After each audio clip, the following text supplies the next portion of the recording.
దేవుని వాక్యములో నుండి నెహెమ్యా గ్రంథం, పరిశుద్ధ గ్రంథమైన బైబిల్ నుండి నెహెమ్యా గ్రంథం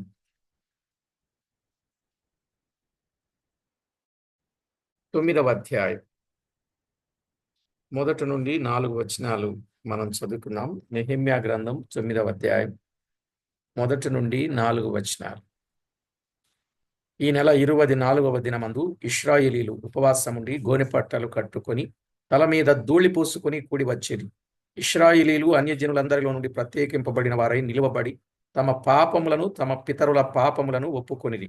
మరియు వారు ఒక జాము సేపు తామున్న చోటని నిలువబడి తమ దేవుడైన యెహోవా ధర్మశాస్త్ర గ్రంథమును చదువుచూ వచ్చిరి. ఒక జాముసేపు తమ పాపములను ఒప్పుకొనుచు దేవుడైన యెహోవాకు నమస్కారము చేయుచూ వచ్చిరి. లేవీలలో యేషువ, బాని, కద్మియేలు, షెబన్యాలు, పున్ని, షెరెబ్యా, బాని, కెనాని అనువారు మెట్ల మీద నిలవబడి ఎలుగెత్తి తమ దేవుడైన యెహోవాకు మొరపెట్టిరి. చదవబడిన దైవ లేఖనం కొరకు ప్రార్థన చేసి వాక్యాన్ని ధ్యానం చేద్దాం. ప్రార్థన చేసుకు. జీవాధిపతి అయిన మా దేవ, కరుణా సంపన్నుడా, కృపా సత్య సంపూర్ణుడా, అద్వితీయ సత్యదేవుడవైన మా ప్రభువా, మీ ఘననామానికి వందనాలు, స్తోత్రాలు చెల్లిస్తున్నాం. చదవబడిన లేఖన భాగమును దీవించండి. మా అందరితో తేటగా సూటిగా మీరు మాట్లాడండి. మీకు రావలసిన మహిమ మీరు ఆపాదించుకోండి. మా ప్రభువా, అన్ని విషయాల్లో తోడుగా ఉండి మీ కనికరం మా పైన ఉంచి కాపాడండి. విడువని దేవుడుగా, ఎడబాయని దేవుడుగా, మా కన్నతండ్రిగా మీరుండి మీ సహాయము చేసి మీ నామానికి మహిమ ఆపాదించుకునమని, విడువక కృప చూపుతారని, తోడై ఉంటారని కోరుచు మా ప్రభువు మా రక్షకుడైన యేసుక్రీస్తు అమూల్యమైన నామమున స్తుతించి స్తోత్రించి ప్రార్థించి మిక్కిలి వినయంగా బ్రతిమలాడి వేడుచున్నాం మా పరమ తండ్రి. ఆమేన్. ప్రభునందు ప్రియులారా, చదవబడిన లేఖన భాగాలలో నుండి నెహెమ్యా గ్రంథం 9వ అధ్యాయంలో 1 నుంచి 4 వచనాల్లో ప్రార్థన కొరకైన సిద్ధపాటు. దాదాపు 37 వచనాలు ఉన్నాయి. ఈ 37 వచనాలను మనము జ్ఞాపకం చేసుకున్నట్లయితే 9 భాగాలుగా మనము గుర్తించవచ్చు. ప్రార్థన కొరకైన సిద్ధపాటు. గత వర్తమానంలో కొంత భాగాన్ని ఇక్కడ మనం విన్నాం. నిజమే, దేవాది దేవుడు ప్రార్థన ఆలకించేవాడని, కనుక మనము ప్రార్థనను సిద్ధం చేసుకోవాలని నెహెమ్యా చాలాసార్లు వ్యక్తిగతంగా ప్రార్థించాడు. కానీ ఇక్కడ ఇశ్రాయేల్ అందరూ కలిసి ప్రార్థించిన గొప్ప ప్రార్థన కూటాన్ని గూర్చిన సంగతి మనము జ్ఞాపకం చేసుకోవచ్చు. వారు ఎంత చక్కగా ప్రార్థన చేస్తున్నారంటే, వారు ప్రార్థన చేస్తూ తమ పాపములను, తమ పితరుల పాపములను ఒప్పుకొనిరి అని మనము చూస్తున్నాం. తమ పాపములు, తమ పితరుల పాపములు వారు ఒప్పుకొనుచు ప్రార్థన చేసిన వారుగా వారున్నారు. నిజమే, ప్రార్థన పాపముతో చేస్తే ప్రార్థన వినడాయన. పాపము లేని ప్రార్థన మాత్రమే ప్రభు వింటాడు. పాపుల మనవి ఆలకింపడని ఎరుగుదుము. ఎవడైనను దేవభక్తుడై ఉన్న ఎడల అట్టివాడు ప్రార్థన చేయాలి. 9 యోహాను సువార్తలో 9వ అధ్యాయంలో మనం 1వ వచనంలో ఆ మాటలు గమనిస్తాం. కాబట్టి ప్రార్థన అనేది పాపాన్ని ఒప్పుకొని చేస్తే ప్రభువుకు మహిమ అనే సంగతి మనము చూస్తున్నాం. వారు ప్రార్థనలో గోనెపట్టలు కట్టుకున్నారనేది కూడా మనం చూచాం. గోనెపట్టలు అవి దీనత్వానికి సూచనని, తల మీద ధూళి పోసుకొని వారు ఉపవాసముతో వారు ప్రార్థన చేశారని, వారు నిజంగా అన్యజనులలో నుండి ప్రత్యేకింపబడిన వారై వారు పవిత్రతను ప్రత్యేకతను కలిగి వారు ప్రార్థన చేస్తూ ఉన్నట్లుగా మనము చూస్తున్నాం. వారు చాముసేపు తామున్న చోటని తమ పాపములు ఒప్పుకున్నట్టు మనము గమనించాం. అంటే ధర్మశాస్త్రమును చదువుచు పాపాలు ఒప్పుకుంటూ దేవుని వాక్యానికి లోబడుదుమని చెప్పే సందేశాన్ని మనము తేటగా గుర్తిస్తూ వస్తున్నాం. కాబట్టి ఎవరైనా పాపములు ఒప్పుకుంటే ఆయన క్షమిస్తాడు. పాపములు ఒప్పుకొనకుండా ప్రార్థన చేస్తే ఆ ప్రార్థన ఆయన త్రోసివేస్తాడు అనే విషయాన్ని మనము గుర్తుపెట్టుకోవచ్చు. ఇక్కడ వారు పాపాలు ఒప్పుకుంటున్నారు, వారు నమస్కారము చేస్తూ ఉన్నారని 3వ వచనములో కదా. పాపాన్ని ఒప్పుకుంటున్నారు, వారు దేవునికి నమస్కారము చేస్తున్నారు. ఆ సమయంలో లేవీయులు వెలుగెత్తి దేవునికి మొర్రపెట్టిరి అని చూస్తున్నాం. వెలుగెత్తి 4వ వచనం, తమ దేవుడైన యెహోవాకు వారు మొర్రపెట్టిరి. మొర్రపెట్టుట అనేది యెహోవా సన్నిధిలో హృదయాన్ని కుమ్మరించుటను గూర్చిన సంగతిని సూచిస్తా ఉంది కదా. మొర్రపెట్టుట అనేది యెహోవా సన్నిధిలో చూడండి 4వ వచనంలో, తమ దేవుడైన యెహోవాకు మొర్రపెట్టిరి. మొర్రపెట్టుట అనేది యెహోవా సన్నిధిలో హృదయము కుమ్మరించుటను చూపిస్తా ఉంది. విలాపవాక్యాలు 2వ అధ్యాయం 19వ వచనంలో కూడా, విలాపవాక్యాలు 2వ అధ్యాయం 19వ వచనం, తరువాత వారు దేవుని స్తుతించిరి. దేవుని స్తుతించినట్లుగా మనము చూస్తాం. ప్రియులారా, సకల ఆశీర్వచన స్తోత్రములకు మించిన నీ ఘనమైన నామము స్తుతింపబడును గాక అని వారు చెప్పుటలో గొప్ప మాట ఉన్నది 5వ వచనములో కదా. సకల ఆశీర్వచన స్తోత్రములకు మించిన నీ ఘనమైన నామము స్తుతింపబడును గాక. నిజమే, లోకమంతటిలో ఆయన నామం ఘనమైనది. ఆయనే అద్వితీయుడైన సత్యదేవుడు, సాటిలేనివాడు, ఒక్కడే అయున్నవాడు, సర్వము సృజించినవాడు, దానిని కాపాడుచున్నవాడు. కనుక ఆయనకే నమస్కారము చేయాలని ఎన్నో వచనాలలో మనము చూస్తాం. కనుక భక్తులు ఎవరు ప్రార్థించినను మొదట స్తుతించుట, తర్వాత ప్రార్థించుట మనము చూడవచ్చు. ఇర్మియా గ్రంథం 32వ అధ్యాయం 16 నుండి 19 వచనాలలో స్తుతించినట్లు, ప్రార్థించినట్లు.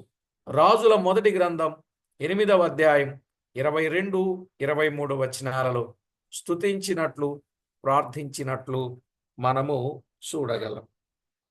6వ వచనములు అన్నారు కదా, నీవే అద్వితీయుడైన యెహోవా, నీవే ఆకాశమును మహాకాశములను వాటి సైన్యమును, భూమిని దానిలో ఉండునది అంతటిని, సముద్రములను వాటిలో ఉండినది అంతటిని సృజించి వాటినన్నింటినీ కాపాడువాడవు. ఆకాశ సైన్యమంతయు నీకే నమస్కారము చేయుచున్నది.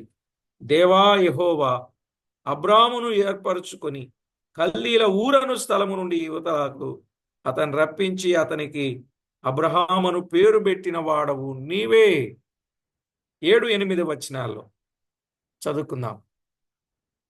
8వ వచనం, అతడు నమ్మకమైన మనసు గలవాడని ఎరిగి కనానీలు, హిత్తీలు, అమోరీలు, పెరిజ్జీలు, యెబూసీలు, గిర్గాసీలు అనువారి దేశమును అతని సంతతి వారికి ఇచ్చినట్లు అతనితో నిబంధన చేసిన వాడవు నీవే. కనుక ఈ 7, 8 వచనాలలో అబ్రహాముకు చేసిన మేలు జ్ఞాపకము చేసుకొనుట, అబ్రహాముకు చేసిన మేలు జ్ఞాపకము చేసుకొనుట. అబ్రాము అని పేరు తీసి అబ్రహామును పేరు పెట్టిన వాడవు నీవే. అబ్రహాము అనగా అనేక జనములకు తండ్రి. అబ్రహాం అంటే అనేక జనములకు తండ్రి. ఆదికాండం 17వ అధ్యాయం 5వ వచనం. నిజంగా అనేక జనములకు తండ్రి, ఆ పేరుకు తగ్గట్టే అలాగే చేసెను. నిజమే కదా. ఈరోజు విశ్వాసముంచిన ఎవరైనా వారికి తండ్రి ఎవరు? అబ్రహామే. మరియు ఇక మీదట నీ పేరు అబ్రాము అనబడదు, నిన్ను అనేక జనములకు తండ్రిగా నియమించితిని గనుక నీ పేరు అబ్రహాము అనబడును. నీ పేరు అబ్రహాము అనబడును. ఎంత చక్కని మాట దైవ లేఖనంలో మనము చూస్తున్నామో గమనించాలి. ఇక పేరు అబ్రహాము, అనేక జనములకు తండ్రి. నిజమే, నమ్మకమైన మనసు గలవాడని ఎరిగి దేవుడు కనాను దేశాన్ని వాగ్దానము చేసి ఇచ్చినట్లుగా 8వ వచనాన్ని మనం చూస్తున్నాం. ఒక మాట మీరు ఎరుగుదురు, నమ్మకమైన వానికి మెండైన దీవెనలు కలుగును. నిజమే, నమ్మకమైన వానికి మెండైన దీవెనలు కలుగును. సామెతల గ్రంథం 28వ అధ్యాయం 20వ వచనం. సామెతలు 28:20లో నమ్మకమైన వానికి మెండైన దీవెనలు కలుగుతాయి.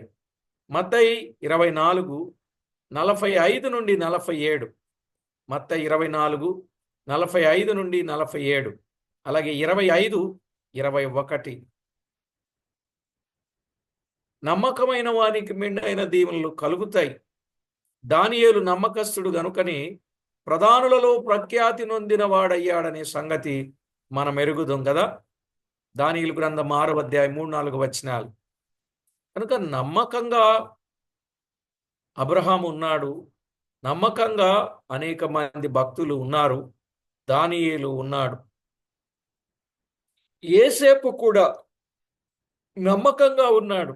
యేసేపు కూడా నమ్మకంగా ఉన్నాడు. ఆదికాండం 39:1-12 వచనాలు. ఆదికాండం 31:1-12 వచనాలు. ఆదికాండం 41:38-45 వచనాలు. 38-45 వచనాలు. మనం దేవుని దృష్టిలో నమ్మకస్తులుగా ఉంటే, పౌలు నమ్మకస్తుడుగా ఉన్న కారణం చేత ఆయనను వాడుకున్నాడు, మనలను కూడా దేవుడు వాడుకుంటాడు. కొరింథీయులకు రాసిన మొదటి పత్రిక 7:24లోను 7:25లో 4:2లో మనము చూస్తాం. మోషేను గురించి దేవుడు ఏమన్నాడండి? మోషే నా ఇల్లంతటిలో నమ్మకమైన వాడు. సంఖ్యాకాండం 12వ అధ్యాయం 7వ వచనం. ఇలాగున ఎన్నో సంగతులు మనం వినొచ్చు. ఎంతో మంది కొరకు మనం వినొచ్చు. ఎంతో మంది నమ్మకంగా ఉండి ప్రభు చేతిలో అద్భుత రీతిగా వాడబడ్డారు. నేడు మనం కూడా నమ్మకంగా ఉండి ప్రభు చేతిలో బలముగా వాడబడాలి. కనుక మనం ఎలా ఉన్నామనేది పరీక్ష చేసుకోవడం ఎంతైనా మంచిది. అబ్రహాముకు చేసిన మేలు జ్ఞాపకం చేసుకున్నాడనే సంగతి మనం ఇక్కడ విన్నాం. ఇక 9-15 వచనాలు. 9-15 వచనాల్లో అరణ్యములో ఇశ్రాయేలీయులకు చేసిన ఉపకారములు మనకు కనబడతాయి. అరణ్యములో ఇశ్రాయేలీయులకు చేసిన ఉపకారములు. అరణ్యములో ఇశ్రాయేలీయులకు చేసిన ఉపకారములను గూర్చిన విషయాన్ని మనము చూస్తాం. అవును, ఆయన 9వ వచనంలో నీవు నీతిమంతుడవై ఉండి నీ మాట చొప్పున జరిగించితివి. ఐగుప్తులో మా పితరులు పొందిన శ్రమను నీవు చూచితివి. ఎర్ర సముద్రమునొద్ద వారి మొర్రను నీవు వింటివి.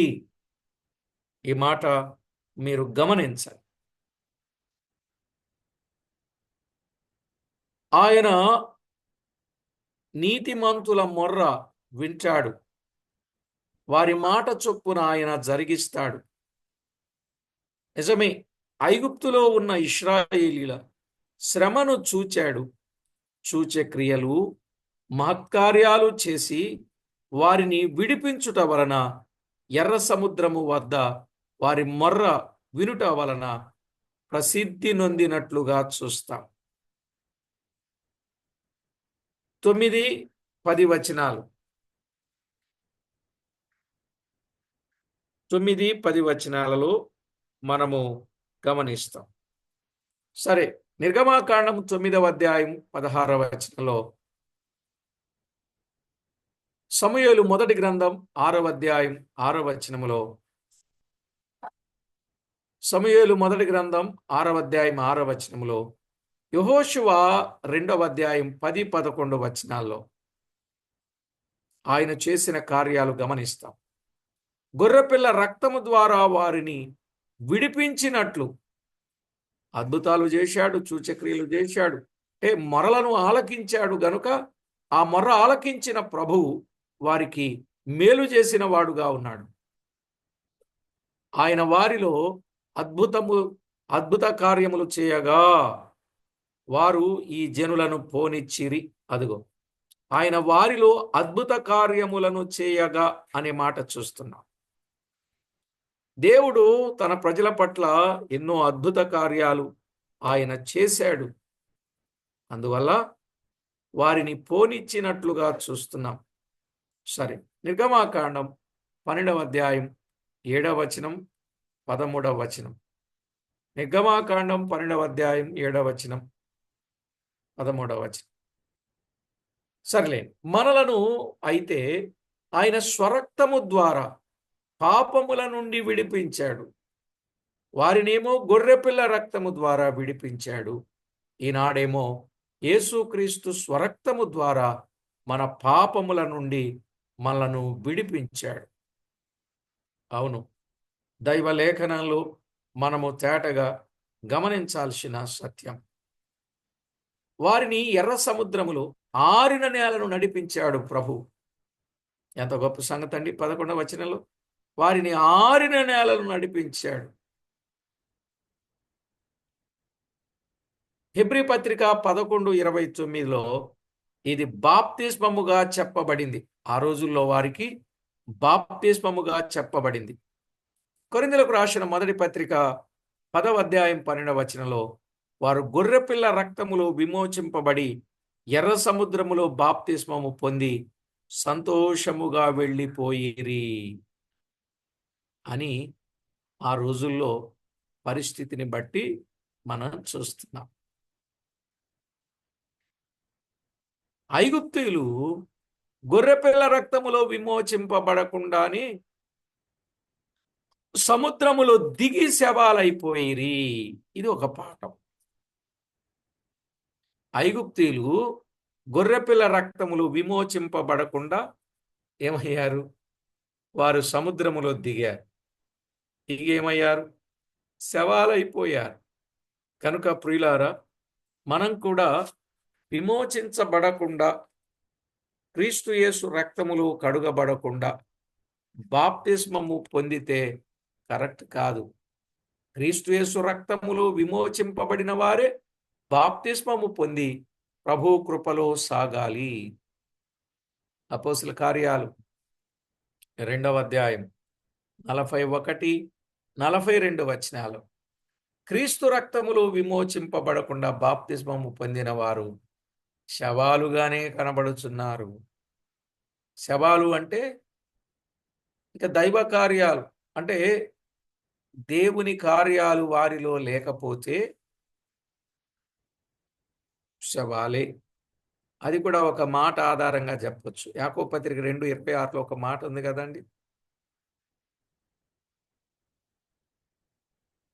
విశ్వాసము లేని క్రియలు మృతము. క్రియలు ఉండాలి, విశ్వాసం ఉండాలి, రెండూ ఉండాలి. కనుక విశ్వాసము లేకుండా కేవలం క్రియలే కాదు, క్రియలు లేకుండా కేవలం విశ్వాసమే కాదు. ప్రాణము లేని శరీరం ఎలాగూ మృతము, క్రియలు లేని విశ్వాసము మృతము అని చెప్పాడు ఆ వచనం. కనుక విమోచింపబడిన వారు బాప్తిస్మపు అనుభవానికి వచ్చి వారు దైవ కార్యాలలో నిమగ్నమయ్యేవారుగా ఉండాలి. అపోస్తలుల కార్యాలు 8వ అధ్యాయం 13వ వచనం, అలాగే 20 నుండి 24 వచనాలు. అపోస్తలుల కార్యాలు 8, 13, 20 నుండి 24. మరియు ఆటంకంగా ఉన్న ఎర్ర సముద్రమును ఆయన మార్గంగా చేశాడు. ఆటంకంగా ఉన్న ఎర్ర సముద్రమును ఆయన మార్గంగా చేశాడు. నేడు కూడా ఆటంకాలు మార్గాలుగా మార్చువాడై ఉన్నాడు. ఆటంకాలు మార్గాలుగా మార్చేవాడై ఉన్నాడు. ఆటంకముల వైపు చూచి భయపడక విశ్వాసముతో ప్రార్థనాపూర్వకంగా ఆయన చూపించు మార్గం వైపు కనిపెట్టాలి. మనం విశ్వాసముతో ప్రార్థనాపూర్వకంగా ఆయన చూపించు మార్గం వైపు కనిపెట్టుదము. దినవృత్తాంతముల 2వ గ్రంథం 20వ అధ్యాయం 1-15. దినవృత్తాంతముల 2వ గ్రంథం 20వ అధ్యాయం 1-15. ఒకడు లోతు నీట రాయి వేసినట్టు ఐగుప్తీయులను శత్రువులను అగాధములో పడవేశాడు. లోతు నీటిలో రాయి వేసినట్లే ఐగుప్తీయులను గాని ఇశ్రాయేలులకు శత్రువులుగా ఉన్న వారిని అగాధములో పడవేశాడని 11వ వచనంలో చూస్తాం. నిర్గమాకాండం 15వ అధ్యాయం 5వ వచనం 11వ వచనం. గనుక మన శత్రువైన సాతానును ఆయన మరణము ద్వారా నశింపచేసి విడుదల ఇచ్చాడు. మన శత్రువైన సాతానును ఆయన మరణము ద్వారా నశింపచేసి విడుదల ఇచ్చాడు. హెబ్రీ పత్రిక 2వ అధ్యాయం 14-15 వచనాలలో మనం ఆ మాట చూస్తాం. ఇప్పుడు సాతాను ఉన్నాడు, కానీ దేవునికి లోబడి అపవాదిని ఎదిరిస్తే పారిపోయే పిరికి పందగా వాడున్నాడు. యాకోబు పత్రిక 4:7 కదా, అపవాదిని ఎదిరించుడి, వాడు మీ యొద్ద నుండి పారిపోవును అన్నాడు. కాబట్టి ప్రభునందు ప్రియులారా, దైవ లేఖనంలో జాగ్రత్తగా మనము గమనించాలి. నిజంగా దేవుడు ఇశ్రాయేలీయుల విషయంలో పగటి వేళ మేఘస్తంభంగా, వారికి వెలుగిచ్చుటకు రాత్రి వేళ అగ్నిస్తంభంగా ఉండి వారిని నడిపించాడు కదా. 12వ వచనం, పగటి వేళ మేఘస్తంభంగా, రాత్రి వేళ అగ్నిస్తంభంగా. నిజమే, ఆయనే కాపాడేవాడు కునుకక. 121వ కీర్తన 6-7 చరణాలు. 121:6-7. నిర్గమాకాండం 13:21. ఆయన నడిపించేవాడు. నేడు మనలను నడిపించడానికి ఎవరినిచ్చాడు? పరిశుద్ధాత్మను అనుగ్రహించాడు. మనల్ని నడిపించడానికి పరిశుద్ధాత్మను అనుగ్రహించాడు. అందుకే మనం ఆత్మానుసారంగా నడుచుకొనుడి, అప్పుడు శరీరేచ్ఛలు నెరవేర్చరు అన్నాడు. ఎలా నడుచుకోవాలంట?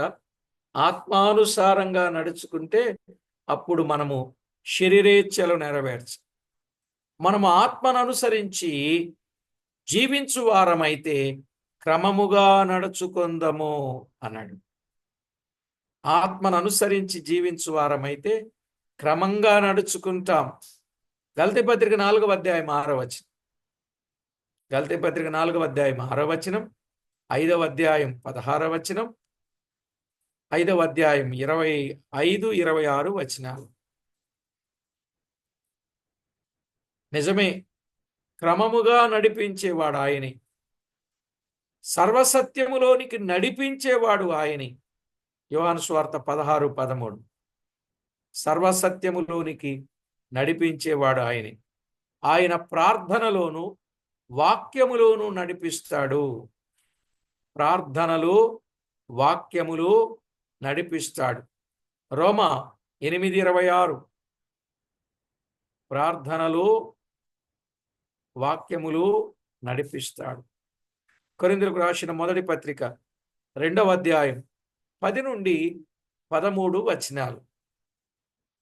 వారిని నడిపించిన దేవుడే మనలను నడిపిస్తాడు. నడిపించడానికి పరిశుద్ధాత్మను అనుగ్రహించాడు. కనుక ఆత్మ ఆధ్వర్యంలో, ఆత్మ పర్యవేక్షణలో, ఆత్మను అనుసరించి ఆత్మానుసారంగా జీవిస్తూ ఆత్మను ఆర్పివేక ఆత్మచేత ముద్రింపబడిన వారమని ఎరిగి ఆత్మ సంబంధమైన క్రియలు చేస్తూ ఆత్మానుసారంగా మనము నడిచే వారంగా ఉండాలి.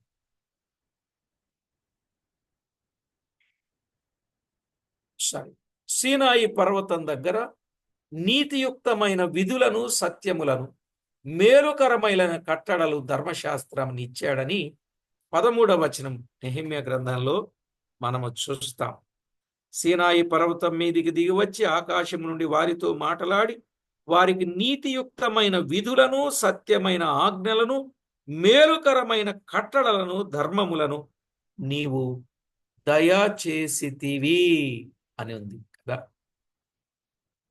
ఆయన దయ చేశాడు. ఎక్కడ? సీనాయి పర్వతం దగ్గర నీతియుక్తమైన విధులు, సత్యములు, మేలుకరమైన కట్టడలు, ధర్మశాస్త్రం. ధర్మశాస్త్రం అంటే 5 కాండములే. ధర్మశాస్త్రం అంటే 5 కాండం. మనకైతే 66 గ్రంథాలు కలిగాను, వారికి 5 గ్రంథాలు, 5 కాండాలు. ఈ 66 గ్రంథాలు ఎందుకు ఇచ్చాడు? సంపూర్ణ సత్యము బయలుపరచడానికి ఇచ్చాడు. సంపూర్ణ సత్యాన్ని బయలుపరచడానికి ఆయన మనకు ఇచ్చాడు. ఎందుకంటే ఆయన వాక్యం పాలు వంటిది, ఆయన వాక్యం బలమైన ఆహారము వంటిది, ఆయన వాక్యం జయమిచ్చేది. ఇలా వాక్యం ద్వారా ఎన్నో మేళ్ళున్నాయి. ఇంకా రిఫరెన్సెస్ రాసుకున్న తర్వాత చదువుకుంటానంటే ఇస్తా. పేతురు రాసిన మొదటి పత్రిక 2వ అధ్యాయం 1 నుంచి 3 వచనాలు. పేతురు రాసిన మొదటి పత్రిక 2వ అధ్యాయం 1 నుంచి 3 వచనాలు. హెబ్రీ పత్రిక 5వ అధ్యాయం 12 నుండి 14 వచనాలు. హెబ్రీ పత్రిక 5వ అధ్యాయం 12 నుండి 14 వచనాలు. యోహాను రాసిన మొదటి పత్రిక 2వ అధ్యాయం 14 వచనాలు. ఇలా ఎన్నో మేళ్ళు మనకు కలిగించాడు, ఎన్నో మేళ్ళు కలిగించాడు. ఇక 14వ వచనం, వారికి పరిశుద్ధమైన విశ్రాంతి దినములను ఆచరింపనాజ్ఞ ఇచ్చి నీ దాసుడైన మోషే ద్వారా ఆజ్ఞలను కట్టడలను ధర్మశాస్త్రమును వారికి నియమించితివి అన్నాడు. వారు నీ పరిశుద్ధ విశ్రాంతి దినం ఆచరింపనాజ్ఞాపించితివి.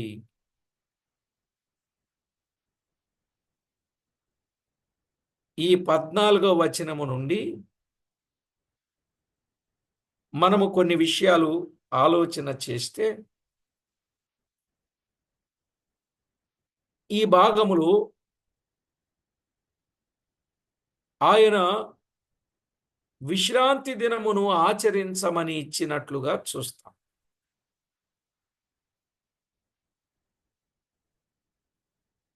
కనుక ఆ రోజు వారు దేవుని సన్నిధిలో ఉండగా ఆకాశము నుండి ఆహారం, బండలో నుండి ఉదకము దయచేశాడు అని 15వ వచనంలో చూస్తాం. మరి నేటి దినాలలో మన ప్రభువు